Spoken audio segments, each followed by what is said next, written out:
where Norwich City have suffered their second defeat in succession, their second of the Championship season, a 1-0 defeat here to Derby. And of course, there's a lot of people saying along come Norwich this evening, because Derby had a poor start to the season. They'd lost all 3 games, they conceded 8 goals and only scored 1. They come to Carrow Road, they win 1-0, but it does help when you've got the former England captain, the all-time England goal scorer up front for you, Wayne Rooney, and he was the difference in the end today. A wonderful free kick in the 87th minute. So an element of a smash and grab to this one, but Derby did have chances.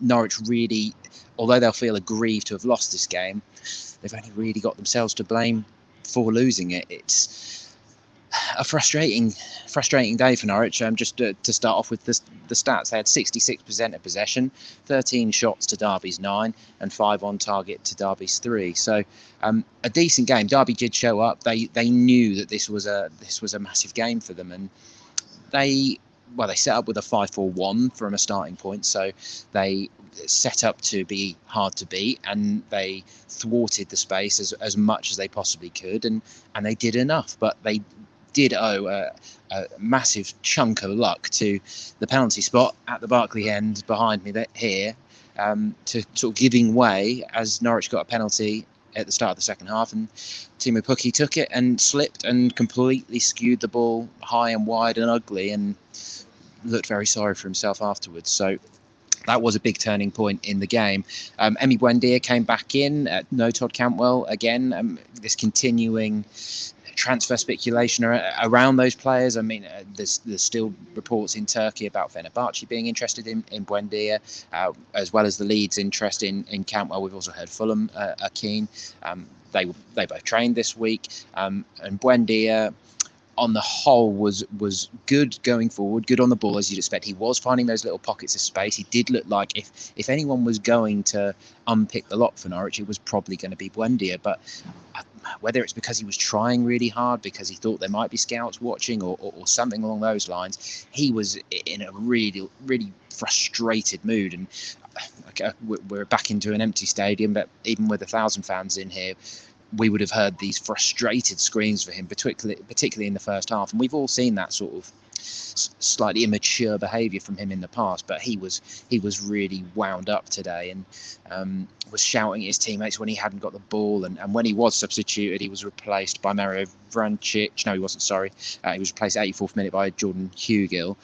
He went straight down the tunnel, shaking his head, then thought better of it, came back and went and sat with the subs, but still shaking his head, still looking very annoyed. So a strange day for Emi, really. But keep a look out on Pinker.com tomorrow. Did our player watch on him, so I'll bring you a sort of more in-depth look at how Emi got on. But in terms of man of the match today, I'll probably go Max Aarons or Oliver Skipp. I thought Aarons, well, certainly first half, he got through a lot of headers, and I guess this Barcelona interest has probably buoyed his confidence, because he looks like a man who's really, perhaps you could say that he's sort of becoming a man. He looks very composed and calm with his play, looks good on the ball, his pace. He just looks like he trusts his all-round game, and he was a good threat from the right. But I did think Oliver Skipp showed some real good energy throughout, tenacious in defence, tried to help out going forward. But maybe Max just edges the man of the match for me. And in terms of ratings, I give them both a 7. I think Buendia was on his way to a 7, but then faded and got so frustrated, and Lucas Rupp as well, maybe, but then was involved in the goal incident. Onel Hernandez and Xavi Quintilla, that's not quite happening for them on the left just yet. I think they'll both be quite frustrated. Hernandez, not much came off for him today, and along with Pukki, they were maybe edging 5s, but that would possibly be a little bit harsh, because Norwich didn't really deserve to be on the losing side. But the frustration is that with all this transfer context in the background to have lost a second game in a row 1-0 when you felt you've generally been the better side is frustrating and feels, I hate to say it, but a bit like the first Daniel Farke season when, of course, we were talking about transition and building and all these sort of things a lot. Now, as I record, as far as I know, Ben Godfrey's transfer to Everton hasn't been confirmed, but we are obviously expecting that to go through anytime soon. £25 million up front, fair play to Stuart Webber on the negotiation front again, a club record sale with add-ons to be fed into that, hopefully, if it's a success as well. And I believe a sell-on fee for York at the time, it was reported as 10%, so we'll try and find out how that actually ends up when it's all gone through. But Ben Gibson came into defence today and on the whole looked pretty decent and probably better with the ball than I thought he would be as well.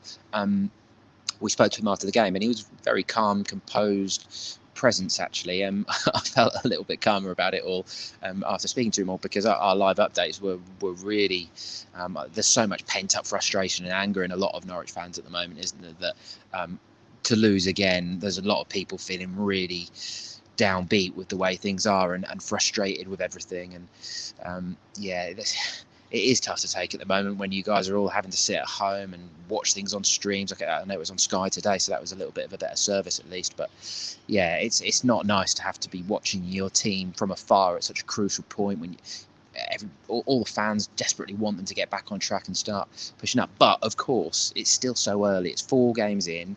Daniel and the players have had all this transfer context to contend with in this unusual year. If you look back to 2 years ago, they only won one of the first 6. There was pressure on, but the transfer window was closed by that point. They were settling down. They were making their progress. Max Aarons was coming into the team, things like that. That the team that won the title eventually was starting to take shape. And who knows, maybe we'll end up looking back on these games and saying, well, we did see the signs that it was coming, but equally they didn't have enough of a goal threat to really be too effusive about the build-up play just yet, and the build-up play is actually what led to the goal. The first half was reasonably uneventful actually. Marcus Stiepermann, he also came back in, replaced Kenny McLean. Buendia came in for Poeta, who we already knew had that hamstring injury. Marcus Stiepermann, he had a shot saved in the 7th minute, reasonably comfortable for the former Norwich keeper David Marshall, and goal for Derby. He left Wigan after they were relegated last year, as Kieran Dowell did, of course. Rooney was pretty isolated in that first half. He was up front, ploughing a lone furrow and not really getting much of the ball because Norwich were controlling possession so much. But there was one nice cross which came in from the right, and not many players would have shaped to hit it on the volley, but it just dropped beyond Zimmerman, and Rooney had a crack, but thankfully he scuffed a left-footed volley wide. So 0-0 at half-time, but then the second half was action-packed. It was really entertaining, to be fair, just if you watched it as a neutral. The 52nd minute is when the penalty came from. Buendia involved, lovely little back heel flick. Lucas Rupp keeps the ball moving. Hernandez blasts a shot goalwards, and it hits the hand of the Derby defender, whose name I will just remind myself of, George Evans. That's the one I'm trying to think of. And Pukki has the chance in front of the Barclay to start something. I think if they'd have got that one, they'd have gone on to win by a couple, probably, by how they played in the second half. But it was a really, really wet day. It's stopped now. It's brightened up a little bit, but it was a horrible day before kick-off. Really heavy rain, and I presume that contributed a bit to it. But perhaps Pukki just didn't anticipate the need to make sure that his footing was nice and secure as he took it. So a frustrating one. He looked like he wanted the ground to sort of swallow him up a little bit after that one. 6 minutes later, Stiepermann fired one just wide of the far post. Then Derby came into it a little bit in the 73rd minute. Matt Clark flicked a header wide after Skip had slipped as he was getting up to defend that. Tim Krul made a really good save a minute later from Morgan Whittaker, who'd come off the bench and actually looked really lively, really good pace. Absolutely thumped a left-footed strike, which was going towards the sort of Krul's bottom left corner. Sprawling save round his post. Then up the other end, and it was David Marshall's turn. Vrancic had come on by that point and clipped across to the back post. Aarons met it really well. Looked like it was going towards the top, into the roof of the net. Marshall tips it over, really good. And there was another one from him, but before that, it was the goal, 87th minute. Gibson pushed forward from defence, as he'd done a few times. I've just seen a stat from NCFC Numbers on Twitter, who I'm sure you guys will have come across at various points with his stats, and it was off the top of my head that it was the first time that a Norwich player had completed 100 passes in a game since Tom Tribal in February 2019, the 4-0 win at Bolton, I think was the stat, and that sounds about right from what we saw. As I said earlier, much better on the ball than necessarily he's been given credit for. He's not just a big lump who's going to head everything away. He actually looked really quite composed. But he pushed forward into space. Adam Eder was also on at that point and had shown a few lively touches, but a poor touch as he controlled a pretty simple Gibson pass, to be perfectly honest. And then Derby were away. They broke. Gibson was out of position. And it was that man Whittaker again. Zimmerman got himself tied in knots, really, and just as he was about to go clean through, Lucas Rupp thought, right, I'm going to have to bring this to an end. Takes the yellow card for the team, but clips him just inside the D. Brilliant free kick position.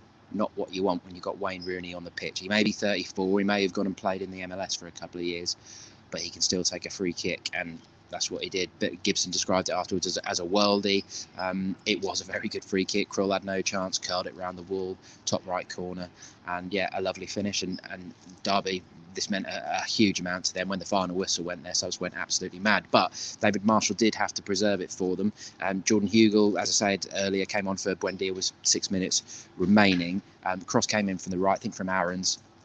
And Hugill just showed great determination to get on the end of it, powered the header towards the back post, and Marshall sprawled to his left to tip it around the corner. A couple of corners were well defended from that point by Derby as well, and that's how it ended. There were a couple of sort of half-hearted penalty appeals in extra time, injury time, as well, both from Mario Vrancic, one where he thought he was clattered, and the Norwich bench did really appeal for that, but I think it was out of desperation more than anything. So that was an interesting element. I think quite a lot of people were suggesting that Hugill should have been on sooner for Pukki. I dare say he's probably pushing for his first league start now, because the game after the break is Rotherham, and we know that they are quite a direct side.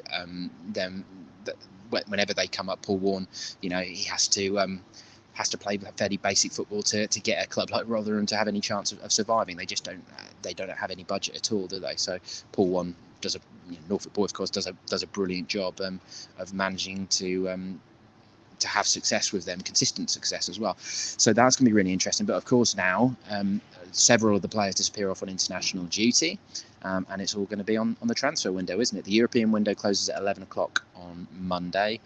The domestic window then continues through until 5 p.m. on Friday, October 16th, which is the day before that trip to Rotherham. And of course, a lot of attention now going to be on Todd Cantwell. I mentioned the Fenerbahce interest in Buendia.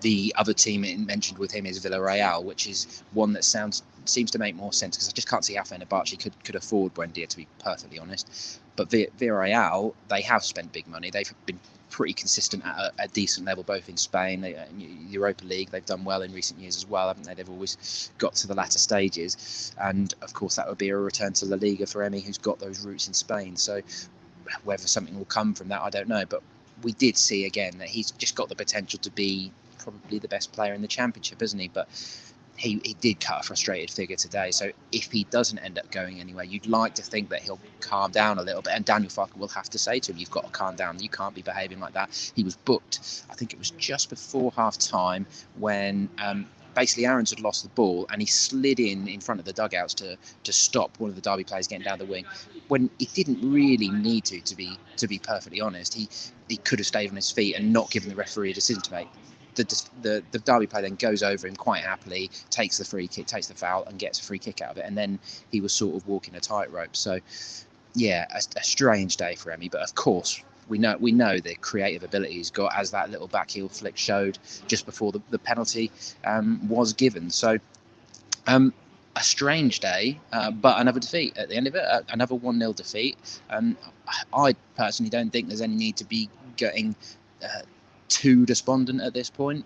It is worrying, of course, and they could well go to Rotherham and find themselves bullied out of it, and if they lose again, then of course it's going to be alarm bells. But I think I'm right in saying off the top of my head that it's then Birmingham and Wycombe at home, which will take them through to 7 games. So if they can turn things around at home. Wickham, they certainly shouldn't be losing to Wickham at home. That's I know they're spirited and they've just come up, but so far they've been looking reasonably out of their depth, haven't they?